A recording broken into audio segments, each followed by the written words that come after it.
আসসালামু আলাইকুম guys, welcome back to my channel. Guys, আজকে যে ভিডিওটা দেখতে পাচ্ছেন, এই যে এটা হচ্ছে বাইকের হেডলাইট ওয়ারিং ডায়াগ্রাম। তো আমরা আজকে ডিসকাস করব যে বাইকের হেডলাইট কিভাবে কাজ করে, অথবা যদি কাজ না করে তাহলে সেটা আপনারা কিভাবে চেক করবেন।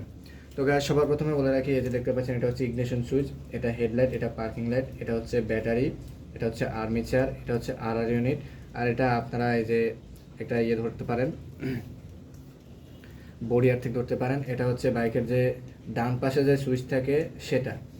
তো সবার প্রথমে গাইজ, আপনারা যখন ইগনিশন সুইচ অন করি, তো ইগনিশন সুইচ অন করার সাথে সাথে অনেকগুলো হচ্ছে এসি যে কানেকশন থাকে, আবার অনেকগুলো হচ্ছে ডিসি কানেকশন থাকে। তো ডিসি কানেকশন থাকলে এই পাশে দেখবেন একটা সুইচ থাকে গাইজ, এই সুইচটা দেওয়ার পরে তারপরে হেডলাইটটা 1 পয়েন্ট চলে। এরপরে যখন আমরা আপার ডিপার করি তখন এই সুইচটা দিয়ে আমরা আপার ডিপার করি।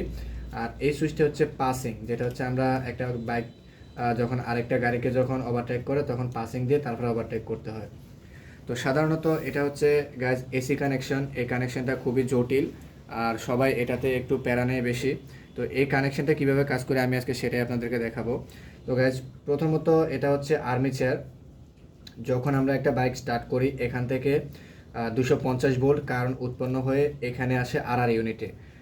ইউনিটে যখন আসে, এই কারেন্টটা ডিসিতে পরিণত হয়ে, অর্থাৎ 12 ভোল্ট তখন ডিসিতে পরিণত হয়ে ঠিক এই যে তারটা দেখতেছেন এখান দিয়ে এ পাশে এই সুইচটাতে আসে। হাতের ডান পাশে একটা সুইচ থাকে গাইজ, আপনারা দেখে থাকবেন। এই সুইচটাতে আসার পর যখন আমরা এই সুইচটা প্রেস করি তখন আমাদের হেডলাইটের এখানে একটা পয়েন্ট জ্বলে ওঠে। তো একটা পয়েন্ট যখন জ্বলে ওঠে, তো আরেকটা পয়েন্ট জ্বালানোর জন্য আমরা আপার ডিপার এই সুইচে করতে পারি। তো আপার ডিপার কীভাবে কাজ করে সেটা হচ্ছে, এই যে একটা কানেকশন এখানে গেছে, যখন আমরা সুইচটা যখন অন করি তখন এইখান থেকে যে আরও একটা কানেকশন দেখতে পাচ্ছেন এদিকে আসছে, এটা ঠিক ঘুরে এসে এখানে যে আপার ডিপারের যে সুইচ থাকে সেটার গোড়ায় থাকে। তখন আমরা আপার ডিপার করলে তখন দ্বিতীয় যে পয়েন্টটা আছে সেটাও জ্বলে ওঠে। আর পাসিংটা সবসময় আলাদা হয়ে থাকে গাইজ।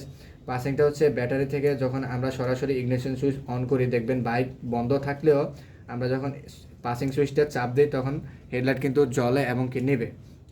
তো পাসিংটা সবসময় কাজ করে বাইকের যে ডিসি ভোল্টেজ থাকে 12 ভোল্টেজ, সেটা দিয়ে। এটা তখনই কাজ করে যখন আমাদের ইগনিশন সুইচটা আমরা অন করি, তখনই আমাদের পাসিংটা কাজ করা শুরু করে।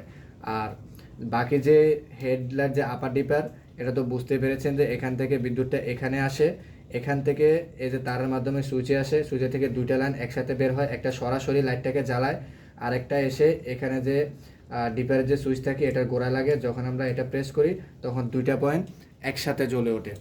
তো গাছ, ধরে নিন আপনার হেডলাইটটা জ্বলতেছে না, তাহলে কিভাবে চেক করবেন? সবার প্রথমে আমরা যেটা করি, আমরা লাইটটা দেখি ভালো কিনা। যদি লাইটটা ভালো থাকে তাহলে আমাদের আর কোনো কিছু এদিকে ধরার প্রয়োজন নেই। সবার প্রথমে আমরা চেক করব আর্মিচার থেকে আমাদের 250 ভোল্ট দিতেছে কিনা। তো যদি আমাদের আর্মিচার থেকে এইটারে যদি 250 ভোল্ট দিয়ে থাকে ইনপুট, তাহলে আমরা চেক করব আউটপুট। আউটপুটটা এখানে চাপা সুইচের গোড়ায় চেক করতে পারেন, অথবা মাঝখানে জ্যাক থাকে, জ্যাকে আপনারা চেক করতে পারেন। তো এখানে আপনারা সবার প্রথমে এই চাপার গোড়া যে সুইচের যে লাইনটা থাকে এটাতে চেক করবেন যে এখানে 12 ভোল্ট আসতেছে কিনা। কারণ এখান থেকে 250 ভোল্ট উৎপন্ন হয়ে সেটা এখানে কনভার্ট হয়ে এখানে ডিসি ভোল্টেজে পরিণত হয়ে এখানে আসে। তো এখানে 12 ভোল্টেজ যদি না আসে, বুঝতে হবে যে আপনাদের মাঝখানে তার কোথাও কাটা আছে। তো সেটা আপনারা খুঁজে বের করে তারটা জয়েন দিয়ে দেবেন।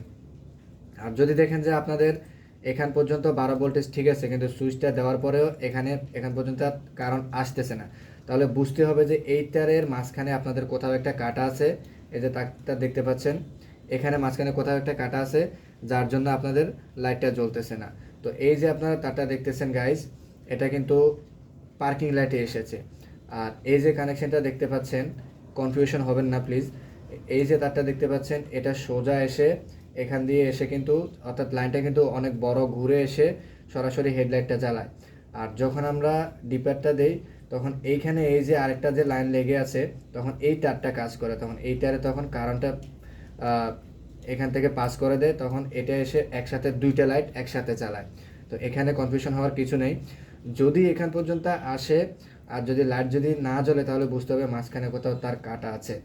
আর মাঝখানে যদি তার কাটা না থাকে, তাহলে অবশ্যই দেখবেন যে আপনাদের হেডলাইটের যে কোনো একটা পয়েন্ট কাটা আছে। আবার অনেক সময় হয় হেডলাইটের এক পয়েন্ট জ্বলতেছে ঠিকই, কিন্তু আপার ডিপার করলে জ্বলে না। তখন অনেক সময় হয় কি, এই সুইচটা দেওয়ার পরে তো এইখান থেকে যে মাঝখান থেকে যে চাপা থেকে তারটা আসে, দেখা গেছে এটা কেটে যায়, যার জন্য লাইটটা জ্বলে না। আর যদি দেখেন যে না তারটা ভালো আছে, তাহলে দেখবেন যে আপনাদের লাইটের যে কোনো একটা পয়েন্ট কাটা আছে। আর পাসিংয়ের ব্যাপারটা তো আমি বলেই দিছি, যদি আপনার আপার ডিপের 2 পয়েন্ট ভালো থাকে তাহলে অবশ্যই ইগনিশন সুইচ দেওয়া মাত্রই পাসিং করলে পাসিং হবে, এটার সাথে আপার ডিপের কোনো সম্পর্ক নেই। আর এই যে লাইনটা দেখতেছেন সবুজ, এটা হচ্ছে গ্রাউন্ড। কারণ আপনারা জানেন একটা লাইট জ্বালাইতে হলে অবশ্যই গ্রাউন্ডের প্রয়োজন আছে, অর্থাৎ আর্থিংয়ের প্রয়োজন আছে। নেগেটিভ পজিটিভ ছাড়া কখনো আলো জ্বলে না। তো এটা হচ্ছে নেগেটিভ, আর এটা হচ্ছে আমাদের হাই, এটা হচ্ছে লো, এভাবে আপনারা ধরে নিতে পারেন। আর এখানে যে সবুজটা দেখতে পাচ্ছেন এটা হচ্ছে পার্কিংয়ের যে লাইট থাকে, বেশিরভাগ ক্ষেত্রে 2টা পার্কিং থাকে, আরটি এর পালসার এগুলোতে, ডিসকভারে 2টা করে পার্কিংয়ের লাইট থাকে। তো আমি একটা দিয়ে বোঝালাম। তো পার্কিং লাইটেও সেম টু সেম একটা আর্থিং আগে থেকে দেওয়া থাকে। আর পজিটিভটা যখন আমরা এই সুইচটা প্রেস করি তখন এখানে আসে। আর যেই সব গাড়িতে ডান হাতে কোনো সুইচ থাকে না, ডান চাপায়, তখন ইগনিশন সুইচ অন করার সাথে সাথে পার্কিংটা জ্বলে ওঠে। তো এটার কানেকশনটা হুবহুব সেমই, অর্থাৎ ইগনিশনটা অন করার সাথে সাথেই যে কোনো একটা পয়েন্ট জ্বলে উঠবে যদি ডান হাতে সুইচ না থাকে। তো বেশিরভাগ সময় ডিসকভার, পালসার, আরটি এর বাইকে ডান হাতে যে চাপা থাকে, ডান পাশের চাপাতে সুইচ দেওয়া থাকে, ওই সুইচ থেকে কানেকশনটা দেওয়া থাকে। তো গাইজ, আশা করি আপনারা বুঝতে পেরেছেন। আর যদি না বুঝতে পারেন তাহলে ভিডিওটা কয়েকবার রিপিট করলে আপনারা বুঝতে পারবেন যে এটার কানেকশন কিভাবে কাজ করে। আর যদি কাজ না করে সেটাও কিভাবে চেক করবেন আমি সেটাও বলে দিছি। জাস্ট আপনারা ভিডিওটা 2 একবার রিপিট করলে আশা করি প্রবলেমটা সলভ হয়ে যাবে।